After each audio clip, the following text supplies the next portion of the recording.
Hi అండి, welcome back to మీ Najma's kitchen. మీకోసం ఈరోజు మరొక మంచి ఫేమస్ రెసిపీతో వచ్చేసాను. ఢిల్లీలో ఫేమస్ అయిన street style crispy aloo tikki chat అండి. లేట్ చేయకుండా ఎలా ప్రిపేర్ చేసుకోవాలో చూసేద్దాం. మార్నింగ్ టైంలోనే ఇక్కడ నేను బఠానీలు అలాగే శనగలు 2 నానబెట్టుకుంటున్నానండి. మీరు వీటిలో బఠానీలు కానీ శనగలు కానీ రెండిట్లో ఏది ఒక్కటైనా యూజ్ చేసుకోవచ్చు. రెండింటిని ఈక్వల్గా 1 కప్గా వేసుకున్నానండి. వాష్ చేసేసి వాటర్ వేసి 8 అవర్స్ వరకు నానబెట్టుకున్నాను. ఇక ఈవినింగ్కి చాట్ ప్రిపేర్ చేసుకోవడానికి ఫస్ట్ నేను పొటాటోస్ని 1 kg వరకు తీసుకున్నాను. పొటాటోస్ పైన ఉన్న మట్టంతా పోయేలా వాష్ చేసుకొని ఒక పొటాటోలో ఇలా 4గా కట్ చేసుకోవాలి. అన్నీ ఇలాగే కట్ చేసుకొని ఒక కుక్కర్ తీసుకొని అందులో ఈ పొటాటోస్ అన్నీ వేసేసి 2 గ్లాస్ వాటర్ వేసుకొని 1 స్పూన్ వరకు సాల్ట్ కూడా వేసుకొని స్టవ్ మీద పెట్టి 2 విజిల్స్ వచ్చేంత వరకు కుక్ చేసుకోవాలండి. పొటాటోస్ని మరీ సాఫ్ట్గా కుక్ చేసుకోకూడదండి. పొటాటోస్ కుక్ అయిన తర్వాత అవి పక్కన పెట్టుకొని మనం నానబెట్టుకున్న బఠానీలు అలాగే శనగలు రెండింటిని కుక్కర్లో పెట్టి 5 to 6 విజిల్స్ వచ్చేంత వరకు కుక్ చేసుకొని పక్కన పెట్టుకోవాలి. ఇప్పుడు ఒక జార్లో ఒక 1.5 ఇంచ్ అల్లం అలాగే 4 పచ్చిమిర్చి కొంచెం సాల్ట్ వేసుకొని కచ్చాపచ్చాగా మిక్సీ చేసుకోవాలి. వాటర్ ఏమీ యూజ్ చేయకుండా ఇలా మిక్సీ చేసుకొని పక్కన పెట్టుకోవాలండి. ఈలోపు మనం కుక్కర్లో వేసుకున్న శనగలు బఠానీలు 2 కుక్ అయిపోయాయి. ప్రెషర్ అంతా పోయిన తర్వాత ఓపెన్ చేసి చూపిస్తాను రండి. చూడండి, పర్ఫెక్ట్గా కుక్ అయిపోయాయి.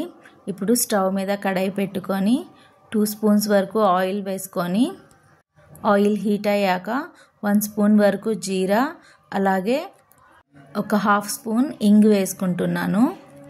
ఇప్పుడు ఇందాక మనం మిక్సీ చేసుకున్న అల్లం పచ్చిమిర్చి పేస్ట్ 2 స్పూన్స్ వేసుకొని 2 to 3 minutes ఫ్రై చేసుకోవాలండి. అంటే కొంచెం పచ్చి వాసన పోయేంత వరకు ఫ్రై చేసుకొని మనం కుక్ చేసి పెట్టుకున్న బఠానీలు అలాగే శనగలు రెండింటిని వేసుకుంటున్నాను. శనగలు పూర్తిగా వేసుకోలేదండి, కొన్ని పక్కన పెట్టుకున్నాను. ఇప్పుడు ఇందులో 1/2 స్పూన్ వరకు బ్లాక్ సాల్ట్ అలాగే 2 స్పూన్ల వరకు కారం 1.5 స్పూన్ వరకు ధనియా పౌడర్ 1/2 స్పూన్ గరం మసాలా వేసుకొని అంతా ఒకసారి కలుపుకొని ఒక 5 to 10 minutes వరకు కుక్ చేసుకోవాలండి. ఇప్పుడు స్మాషర్ కానీ లేదంటే ఇలా పప్పు గుత్తితో కానీ బఠానీలని స్మాష్ చేసుకోవాలి. అలాగే ఒక 1/2 గ్లాస్ వరకు వాటర్ వేసుకొని సిమ్లో పెట్టుకొని ఇంకొక 5 minutes కుక్ చేసుకోవాలండి. ఇప్పుడు కొంచెం కసూరి మేతి తీసుకొని క్రష్ చేసి వేసుకోవాలి. అలాగే కొత్తిమీర కూడా వేసుకొని అంతా ఒకసారి కలుపుకొని పైనుంచి అల్లం తురుము కానీ లేదంటే ఇలా స్లైసెస్గా కట్ చేసి వేసుకొని స్టవ్ ఆఫ్ చేసేసి పక్కన పెట్టేయండి. స్టార్టింగ్లో మనం పొటాటోస్ బాయిల్ చేసి పెట్టుకున్నాం కదా, అవి చూపిస్తాను చూడండి. మరీ సాఫ్ట్గా కుక్ అవ్వలేదు, అలా అని హార్డ్గా కూడా లేదు. ఫస్ట్ ఇందులో 1 కప్ వరకు కార్న్ఫ్లోర్ వేసుకుంటున్నాను. ఈ పొటాటోస్ని స్మాష్ చేస్తూ పిండంతా కలిసేలా కలుపుకోవాలండి. అలాగే 1 కప్ వరకు రైస్ ఫ్లోర్ కూడా వేసుకుంటున్నాను. మంచిగా స్మాష్ చేసుకుంటూ పిండినంతా కలుపుకుంటూ ఇక్కడ నాకు 2 కప్పుల పిండి సరిపోలేదండి, అందుకని ఇంకొక కప్ వరకు వేసుకొని కొంచెం సాల్ట్ వేసుకొని కలుపుకుంటున్నాను. ఈ పిండిని చపాతీ పిండిలాగా సాఫ్ట్గా కలుపుకోవాలండి. ఇలా టచ్ చేస్తే చేతికి స్టిక్ అవ్వకూడదు. ఇలా కలుపుకొని పక్కన పెట్టుకోండి. పిండి కలిపేటప్పుడు మీకు నచ్చితే కొన్ని స్పైసెస్ కూడా యాడ్ చేసుకోవచ్చండి, లైక్ చిల్లీ ఫ్లేక్స్, జీరా అలాంటివి. ఇప్పుడు టిక్కీస్ ప్రిపేర్ చేసుకుందామండి. ఫస్ట్ నేను ఇక్కడ చేతికి కొంచెం ఆయిల్ రాసుకుంటున్నాను. ఇలా చిన్న బాల్స్లా కాకుండా కొంచెం పెద్దవి చేసుకోవాలి. ఇక్కడ చూపిస్తున్న విధంగా ఇలా కొంచెం థిక్గా ఉండాలండి. వీటిని ఒక ప్లేట్లో తీసుకొని అన్నిటినీ ఇలాగే ప్రిపేర్ చేసుకోవాలి.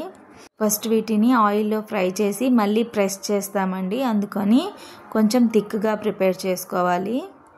ఇలా టిక్కీస్ ప్రిపేర్ చేసేటప్పుడు చేతికి స్టిక్ అయినట్టు అనిపిస్తే కొంచెం ఆయిల్ కానీ వాటర్ కానీ అప్లై చేసుకొని ప్రిపేర్ చేసుకోవచ్చండి. అన్నీ ఇలాగే చేసుకొని ఒక ప్లేట్లో తీసుకొని పక్కన పెట్టుకుందాం. ఇప్పుడు స్టవ్ మీద ఒక ప్యాన్ పెట్టుకొని ఇందులో షాలో ఫ్రై కోసం 4 to 5 స్పూన్స్ ఆయిల్ వేసుకోవాలండి. ఆయిల్ హీట్ అయిందో లేదో ఒకసారి చెక్ చేసుకొని ఇందులో మనం ప్రిపేర్ చేసుకున్న టిక్కీస్ అన్నిటినీ ఇలా పెట్టేసుకోవాలండి. వీటిని రెండు వైపులా తిప్పుకుంటూ కొంచెం బ్రౌన్ కలర్ వచ్చేంత వరకు ఫ్రై చేసుకోవాలండి.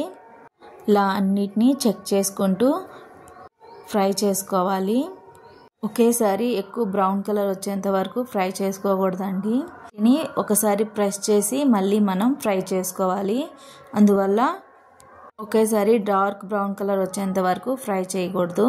ఇలా లైట్గా ఫ్రై అయిన తర్వాత ఇప్పుడు వీటిని ఒక ప్లేట్లో కానీ లేదంటే సైడ్లోకి పెట్టేసుకొని ఇలా పప్పు గుత్తితో కానీ లేదంటే ఒక బౌల్ కానీ తీసుకొని ఇలా గట్టిగా ప్రెస్ చేయాలి. ఆయిల్లో ప్రెస్ చేయడం మీకు ఇబ్బంది అనిపిస్తే ఒక ప్లేట్లో తీసుకొని ప్రెస్ చేస్తాను చూడండి. ఇలా ఆయిల్లో ఫ్రై చేసేటప్పుడు కొంచెం జాగ్రత్తగా ఉండాలండి, లేదంటే ఆయిల్ పైన పడుతుంది. చూసారు కదా, ఇక్కడ చూపించిన విధంగా ఫ్రై చేసుకోవాలి. అలాగే ఇప్పుడు బౌల్తో ప్రెస్ చేసి చూపిస్తానండి. ఇలా ఆయిల్లో పెట్టి ప్రెస్ చేయడం కష్టంగా అనిపిస్తే ఒక ప్లేట్లో తీసుకొని ప్రెస్ చేసుకొని మళ్ళీ ఆయిల్లో వేసేసి ఫ్రై చేసుకోవాలండి. ఇలా ఫ్రై చేసుకొని ఒక ప్లేట్లో తీసుకొని పక్కన పెట్టుకోవాలి. చూడండి, ఇలా అన్నిటినీ ప్రిపేర్ చేసుకోవాలి.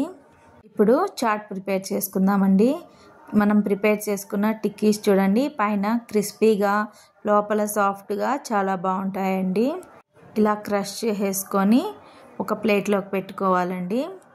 ఇక్కడ నేను 2 టిక్కీస్ పెట్టి చాట్ ప్రిపేర్ చేస్తున్నానండి. ఇప్పుడు మనం ప్రిపేర్ చేసుకున్న బఠానీ చోలే చాట్ ఉంది కదా, అది పైనుంచి వేసేసుకోవాలి. ఇక్కడ నేను 3 స్పూన్స్ వేస్తున్నాను. మీ ఇష్టం అండి, మీరు తినేదాన్ని బట్టి మీరు ఎంత కావాలో అంత వేసుకోండి. అలాగే ఇంకా పెరుగు కూడా వేసుకుంటున్నాను. 1 స్పూన్ వరకు పెరుగు వేసుకొని పైనుంచి 1 స్పూన్ కటిమెట్టి చట్నీ వేసుకుంటున్నానండి. ఇది నేను ఇంట్లోనే ప్రిపేర్ చేశాను. ఈ రెసిపీ కూడా మన ఛానల్లో ఉంది. అలాగే ఈ చట్నీని చింతపండుతో చేయలేదండి, అలా ఈజీగా ఆమ్చూర్ పౌడర్తో చేశాను. ఈ వీడియో లింక్ కూడా డిస్క్రిప్షన్లో ఇస్తాను, చెక్ చేసేయండి. అలాగే ఇక్కడ నేను ఇంకొక స్పూన్ వరకు పెరుగు అలాగే గ్రీన్ చట్నీ వేస్తున్నాను. ఈ గ్రీన్ చట్నీ వీడియో కూడా మన ఛానల్లో ఉందండి. ఇది కూడా డిస్క్రిప్షన్లో లింక్ ఇస్తాను, ఒకసారి చెక్ చేసేయండి. ఇక పైన నుంచి ఆనియన్ స్లైసెస్ అలాగే క్యారెట్ తురిమి వేసుకుంటున్నానండి. అలాగే 2-3 అల్లం స్లైసెస్ వేసుకుంటున్నాను. నచ్చితే వేసుకోండి, లేకపోతే స్కిప్ చేసేయండి. కానీ అల్లం టేస్ట్ మాత్రం తినేటప్పుడు చాలా బాగుంటుందండి. ఇక పైనుంచి కొత్తిమీర వేసుకొని ఇందాక మనం కొన్ని శనగల్ని తీసి పక్కన పెట్టుకున్నాం కదా, అవి కూడా పైనుంచి వేసేసుకుంటే ఢిల్లీలో ఫేమస్ అయిన street style crispy aloo tikki chat ready అయిపోయిందండి. కొంచెం లాంగ్ ప్రాసెసే కానీ టేస్ట్ మాత్రం చాలా బాగుంటుందండి.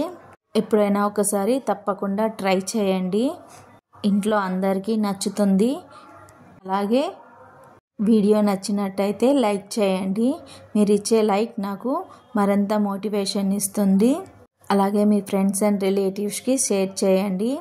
కొత్తగా మన వీడియోస్ చూస్తున్న వాళ్ళు మన ఛానల్ నజ్మాస్ కిచెన్కి సబ్స్క్రైబ్ చేసుకోండి. సబ్స్క్రైబ్ చేసుకున్న వాళ్ళు పక్కనున్న బెల్ని క్లిక్ చేయండి. నేను ఎప్పుడు వీడియోస్ పెట్టినా మీకు నోటిఫికేషన్ వస్తుంది. మరొక మంచి రెసిపీతో నెక్స్ట్ వీడియోలో కలుసుకుంటానండి. Thank you for watching. Bye.